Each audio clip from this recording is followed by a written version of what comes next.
গিন্নি, ও গিন্নি, আরে কোথায় গেলে গো? ও মা গো, গেলে শুধু গামছা পরে আর ফিরে এলে নতুন ধুতি ফতুয়া পরে? কে দিল? গামছা পরে সোজা চলে গেলাম রাজসভায়। আর রাজসভার মধ্যে আমার সেই অর্ধ উলঙ্গ রূপ দেখে মহারাজ কিনে দিতে বাধ্য হলেন। বাবা, আমি হলাম গোপাল ভাঁড়, আমাকে জব্দ করা অত সহজ নয়। দাও দাও দাও দাও দাও, ভাত দাও ভাত দাও, বড্ড খিদে পেয়েছে। জ্ঞানের রাজা, তবে আজ আমার এই নতুন নাম দেবার জন্যে অজস্র ধন্যবাদ মন্ত্রী মশাই। আচ্ছা মন্ত্রী, গোপালকে তুমি হঠাৎ সবজনতা গামছাওয়ালা বললে কেন? প্রথমত, জানুক আর না জানুক, গোপাল সর্বদা এমন একটা ভান করে যে ও সব জানে। দ্বিতীয়ত, আপনার সভাসদ হয়েও সব সময় গলায় একটা গামছা ঝুলিয়ে ঘুরে বেড়ায়। দেখে মনে হয় যেন গামছার চলমান বিজ্ঞাপন। হ্যাঁ, আহ আহ আহ আহ। দেখুন মন্ত্রী মশাই, আমি সব জানতা কিনা জানি না, আর আচার আচরণও সেটা কখনো প্রকাশও করি না, কিন্তু আমার গলার গামছা নিয়ে আপনার কি কোনো আপত্তি আছে? মন্ত্রীর না থাকলেও আমার আছে। কেন মহারাজ? আবার জিজ্ঞাসা করছো কেন? আরে, রাজসভার চারদিকটা একবার ভালো করে চোখ ঘুরিয়ে দেখো তো। হ্যাঁ মহারাজ, দেখেছি। কি দেখলে? নতুন কিছুই নয়। পোশাকগুলোর দিকে তোমার নজর পড়লো না? কি করে পড়বে মহারাজ? আসলে গোপালের নজর যে বড় ছোট। আহ, এটা অবশ্য তুমি ঠিক কথাই বলেছ মন্ত্রী। আট পরে খেটে ধুতি, কম দামি ফতুয়া আর গলায় গামছা ঝুলিয়ে নিত্যদিন রাজসভায় আসো, লজ্জায় একেবারে মাথা কাটা যায় আমার। আচ্ছা গোপাল, এরকম পোশাক পরতে তোমার রুচিতে বাধে না? কেন বাঁধবে মহারাজ? আসলে এরকম পোশাক কখনো পরেননি তো, তাই বুঝতে পারছেন না এই হালকা পোশাকে কত আরাম। হ্যাঁ, এই পোশাকে আরাম? আরাম নয়, পাতলা ফতুয়া দিয়ে ফুরফুর করে হাওয়া ঢোকে, তাই গরম লাগে না। এদিকে এই যে খেটে ধুতি, বর্ষাকালে পথে ঘাটে জল জমলে টুক করে শুধু গুটিয়ে নাও, ব্যাস, কাদা লাগার ভয় নেই। আর গলার ওই গামছা? চড়া রোদ উঠলে পাট করে মাথায় চাপা দাও, ছাতা লাগবে না। আর ঝপ করে বৃষ্টি এসে সারা শরীর ভিজিয়ে দিলে চট করে গামছা দিয়ে মুছে নাও। কত আরাম। ওসব আরাম হারাম আমি বুঝি না। কাল থেকে তোমায় ঝকঝকে পোশাক পরে রাজসভায় আসতে হবে। ধরে নাও, এটা আমার আদেশ। পারবো না মহারাজ। এই, আমার মুখের উপর এত বড় কথা! কত বড় দুঃসাহস! হ্যাঁ, ঠিক আছে, ঠিক আছে, আমার আদেশ মতো পোশাক যতদিন না পরে আসতে পারবে ততদিন আর রাজসভা মুখ হবে না। যাও যাও, দূর হয়ে যাও, দূর হয়ে যাও আমার সামনে থেকে। ঠিক আছে, তাই যাচ্ছি। তবে যাবার সময় বলে যাই মহারাজ, আজ আমার যে পোশাক নিয়ে নিন্দেমন্দ করছেন, একদিন হয়তো সেই পোশাকেরই গুণগান করতে হবে আপনাকে। মন্ত্রী, বলুন মহারাজ। কাছে এসো, কথা আছে। কি গো, ঠিকঠাক কাজ হবে তো? দেখুন না কি করি। কিরে, পারবি তো? ঠিক পারবো। তাহলে ওর পেছনে ছায়ার মতো লেগে থাক। ঠিক আছে।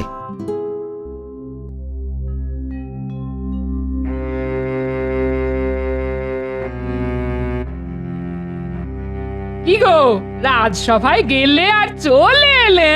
না গো গিন্নি, আসলে মহারাজ আমাকে রাজসভা থেকে বের করে দিলেন। ও মা, সে কি কথা গো? কথা নেই বার্তা নেই, হঠাৎ বলে কিনা কাল থেকে আমাকে জবরজং পোশাক পরে রাজসভায় যেতে হবে। সে কি, কেন? আমার এই পোশাকের জন্য নাকি মহারাজের মাথা কাটা যায়। যত সব! তুমি কি ওইসব জড়ি টড়ি দিয়ে? পাগল, ওইসব জবরজং পোশাক আমি কিছুতেই পরতে পারবো না। তাতেই মহারাজ ক্ষেপে গিয়ে আমাকে রাজসভা থেকে বের করে দিলেন। তার মানে তো? ঠিকই ধরেছ গিন্নি, আমার চাকরিটা মনে হয় গেছে। এই চাকরি যাওয়া মানে তো বেতন বন্ধ। আরে বেতন বন্ধ হলে আমাদের চলবে কি করে গো? তুমি অত ভেবো না তো। আরে কয় বিঘা জমি তো আছে নাকি, সেই জমিতে চাষ করে খাবো। তুমি পারবে? ঠিক পারবো। এত এতদিন মাথার কাজ করেছি, এবার না হয় খাটুনির কাজ করব। কোনো কাজই ছোট নয়, বুঝলে?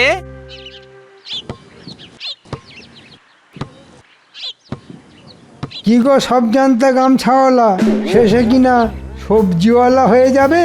তাই তোমাকে দেখে আজ একটা কথা বড় বেশি করে মনে পড়ে যাচ্ছে। কি কথা?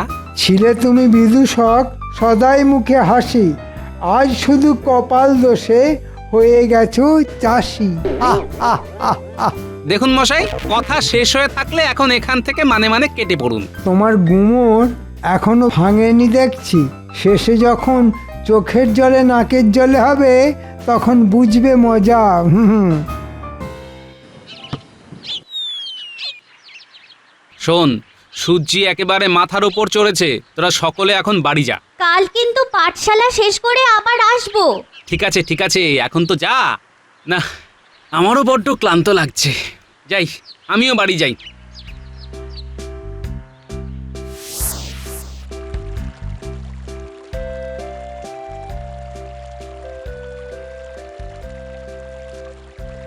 বাহ, কি সুন্দর তকতকে জল। এতক্ষণ কোদাল চালিয়ে সারা শরীর কেমন তেতে গেছে। এই তকতকে জলে স্নান করে তবেই বাড়ি যাব।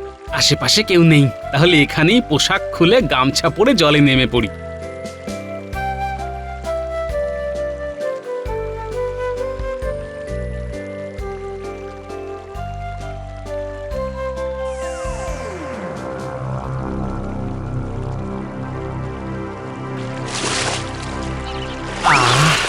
কি ঠান্ডা জল, টলটলে জলে থলথলে ভুঁড়িটা ডুবিয়ে কি আরাম। আহা, এ কি ধুতি ফতুয়া কোথায় গেল? কে নিল? মনে হচ্ছে কোনো বদমাশ আমাকে জব্দ করার জন্য ধুতি ফতুয়া নিয়ে পালিয়ে গেছে। ঠিক আছে, তাতে আমার ভারী বই গেল। ধুতি ফতুয়া গেছে তো কি হয়েছে, পরনের গামছাটা তো আছে, এটা পরেই বাড়ি চলে যাব।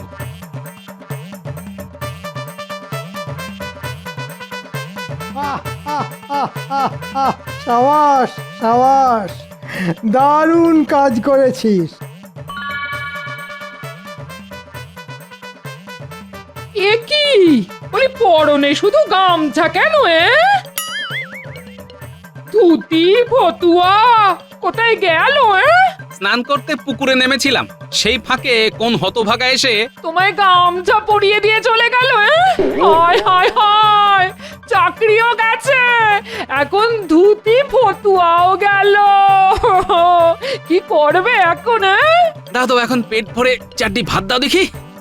কথা ছিড়ি দেখো, পরনের পোশাক চলে গেল আর ইনি পেট ভরে ভাত খাওয়ার কথা বলছেন। হ্যাঁ বলছি তো, এখন ভাত খেয়ে ঘুমাবো, তারপর যা করার কাল করব।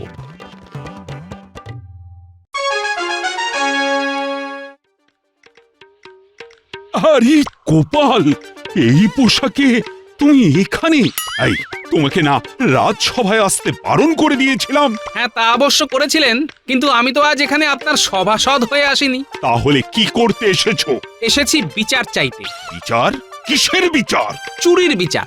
মহারাজ, কাল নদীর ধারে ধুতি ফতুয়া খুলে আমি এই গামছা পরে স্নান করতে নেমেছিলাম, আর স্নান করে উঠে দেখি আমার ধুতি ফতুয়া চুরি হয়ে গেছে। তা চুরি হয়ে গেলে আমি কি করব? হয় চোর ধরে তার কাছ থেকে আমার ধুতি ফতুয়া উদ্ধার করে দেবেন, না হলে ক্ষতিপূরণ হিসাবে নতুন ফতুয়া ধুতি কিনে নেবেন। মামার বাড়ি যেন, হ্যাঁ? চুরি হলো তোমার আর কিনে দেব আমি? তাহলে পেয়াদা পাঠিয়ে চোর ধরে আনুন। সেটাও সম্ভব নয়। তুমি এখন আসতে পারো গোপাল। সেটা বললে তো শুনছি না মন্ত্রী মশাই। যতদিন না আমি আমার ধুতি ফতুয়া ফিরে পাচ্ছি, ততদিন আমি এইভাবে এইখানে এই গামছা পরে দাঁড়িয়ে থাকবো। কিন্তু দাঁড়িয়ে থাকতে থাকতে তো তোমার পা ব্যথা হয়ে যাবে গোপাল। তবুও দিনের পর দিন দাঁড়িয়েই থাকবো। তাহলে তোমার পরনের ওই গামছা তো পুরনো হয়ে ছিঁড়ে কুটি কুটি হয়ে যাবে। তখন লজ্জা ঢাকবে কিসে? কলা পাতায়? কেন কচু পাতা চাপা দিয়ে?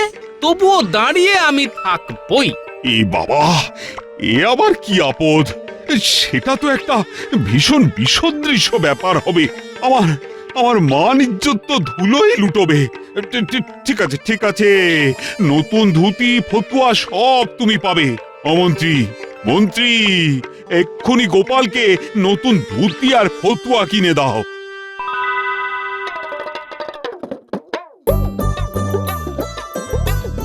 গিন্নি, ও গিন্নি, আরে কোথায় গেলে গো?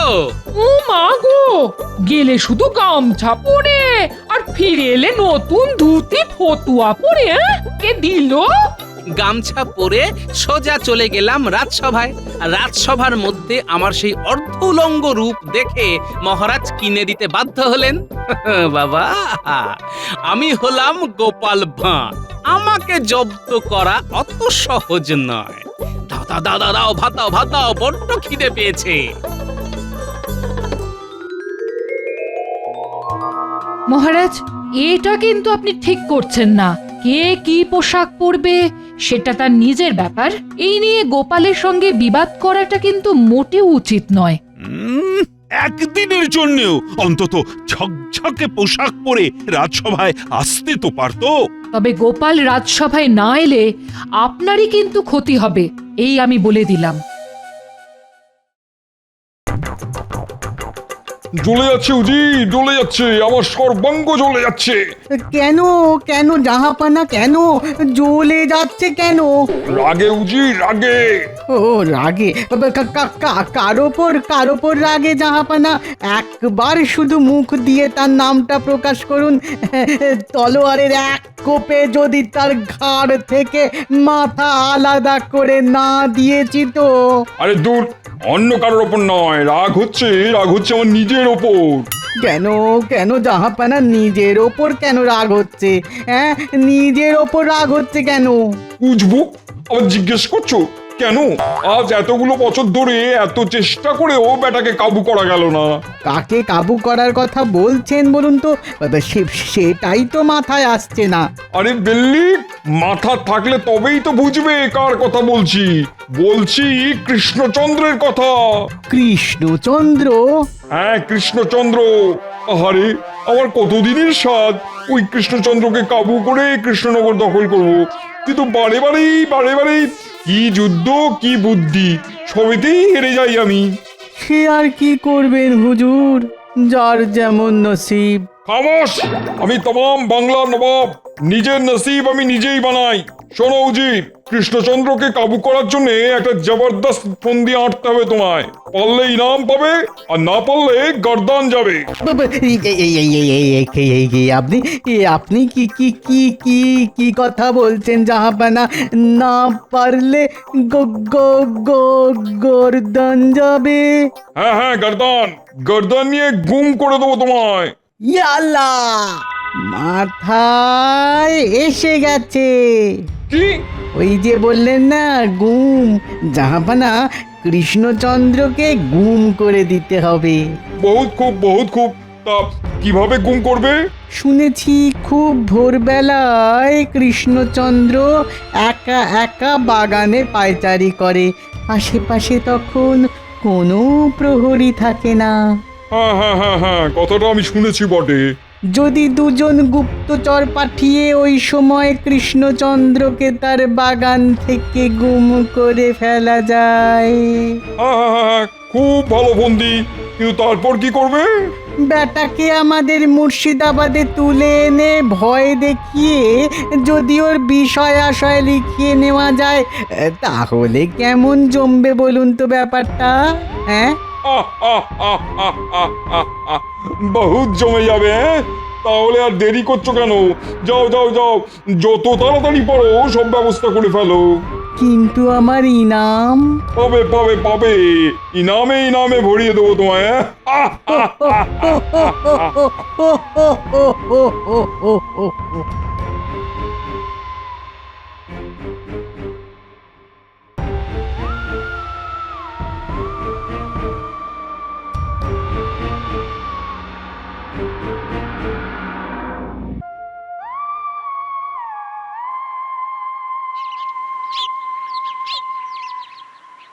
বুঝলি পুঁটি, কদিনের মধ্যে মাটি কুপিয়ে আজ বীজ ছড়িয়ে দিলাম। এরপর দেখবি কেমন তরতর সুন্দর করে গজিয়ে উঠবে গাছ। তারপর সে গাছে ফল ধরবে। আর সেই ফল বড় হলে বাজারে গিয়ে বিক্রি করে আসবো। তখন আমার দুঃখের দিন শেষ হয়ে যাবে। এখন চল চল, বীজ ছড়ানো হয়ে গেছে, এখন বাড়ি গিয়ে নাওয়া খাওয়া সেরে নিতে হবে। চল।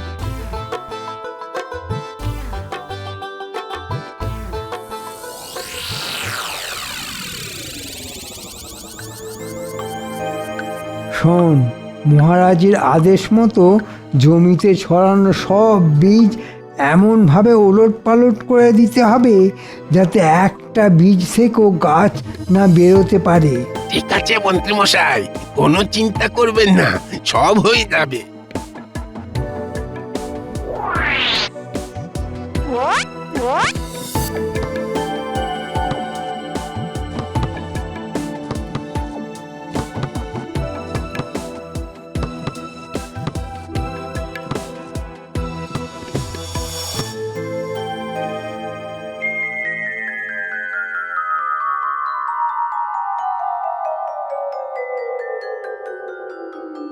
এ কি, জমির এই অবস্থা হলো কি করে? দেখে তো মনে হচ্ছে কেউ বা কারা এসে সমস্ত জমিতে লাঙল চষে দিয়ে গেছে। বুঝতে পেরেছি, মহারাজ আর মন্ত্রী মশাই তাহলে আদা জল খেয়ে আমার পেছনে লেগেছে। ঠিক আছে, আমার নামও গোপাল ভাঁড়। বীজ তো দূরের কথা, ফসলের দাম অবধি মহারাজের কাছ থেকে একেবারে উসুল করে নিয়ে আসবো।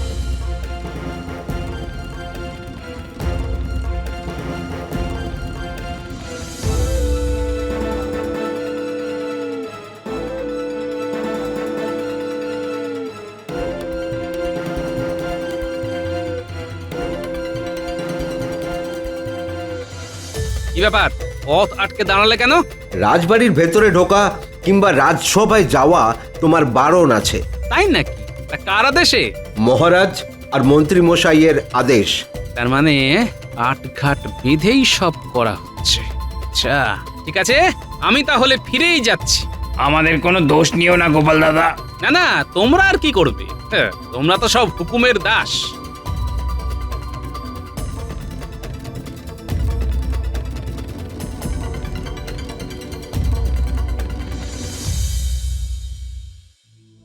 এই শোনো, একটা কথা বলছি, হ্যাঁ, সামান্য পোশাক আশাক নিয়ে তুমি আর মহারাজের সঙ্গে বিবাদ করতে যেও না। হ্যাঁ, দেখছো তো মহারাজ তোমার উপর কেমন খাপ্পা হয়ে উঠেছেন। রাজবাড়ির চাকরিটাও তো প্রায় গেছেই, তার উপর চাষবাস করে যে একটু করে কমবে খাবে, তার সব উপায় এক এক করে বন্ধ হয়ে যাচ্ছে গো। তা তুমি কি করতে বলো আমায়? বলছি কি, মহারাজের কথা মেনে তার পছন্দের পোশাকই না হয় পরো। অসম্ভব! কারো অন্যায় আবদার মেনে নিজের পছন্দের পোশাক আমি কোনো মতেই পাল্টাতে পারবো না। এই আমার শেষ কথা, ব্যাস।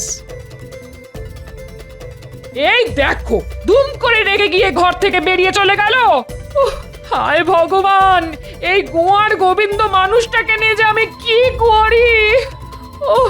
হায় ভগবান।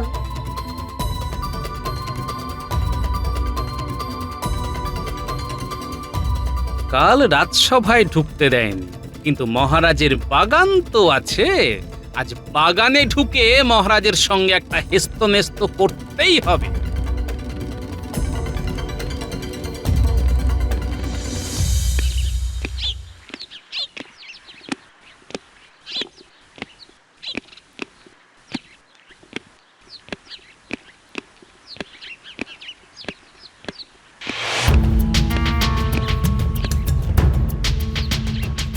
কে কে কে কে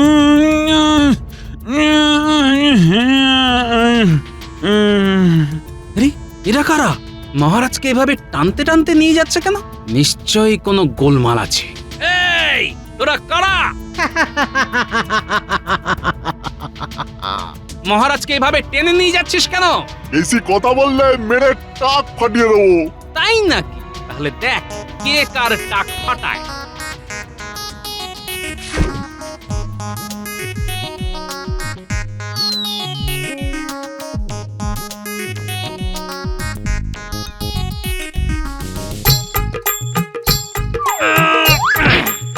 বাপরে বাপ! ওরে নাক পেটে গেল, নাক পেটে গেল। ও, ও, ও, ও, ও। রক্ষী, রক্ষী, রক্ষী, এক্ষুনি এই বদমাস দুটোকে দড়ি দিয়ে বেঁধে ফেল।